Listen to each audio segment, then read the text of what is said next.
and welcome muli sa another episode ng Aling Oday's Kitchen. Gagawa tayo ngayon ng creamy chicken and broccoli soup. And here are the following ingredients.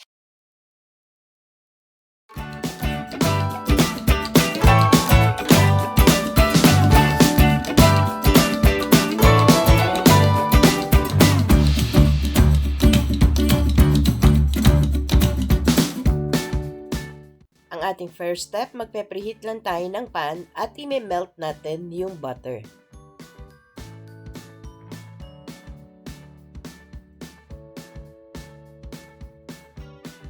Pag ganitong melted na, i-add na natin yung onion,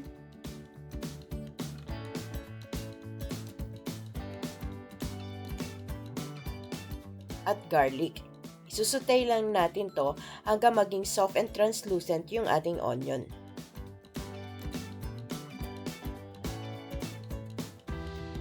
Ayan, malambot na yung ating onion. Pwede na natin i-add yung 3 cups ng chicken stock. At yung 1 cup ng all-purpose cream.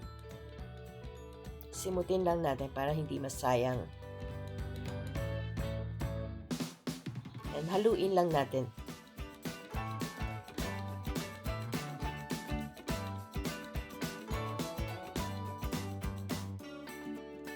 And i-add na natin yung sliced broccoli florets.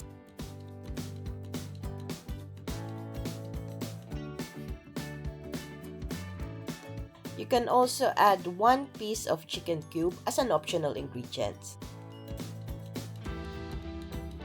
And haluin lang natin to.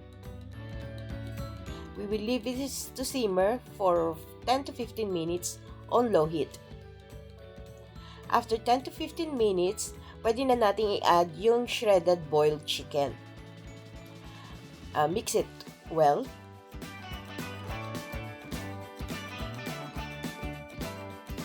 At pwede na natin itong i-season ng pepper and salt to taste. Yan, haluin lang natin to. We will continue to simmer this for another 5 minutes on low heat. Ayan, luto na yung ating soup. Ita-transfer natin dito sa ating blender.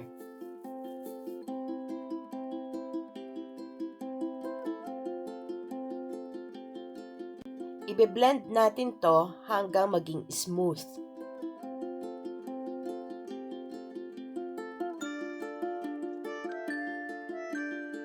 Ayan, ready na yung ating soup. Pwede na natin itong i-transfer sa bowl.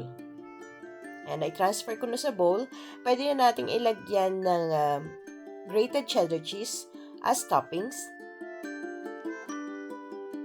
At pwede natin garnish yan ng fresh or dried parsley.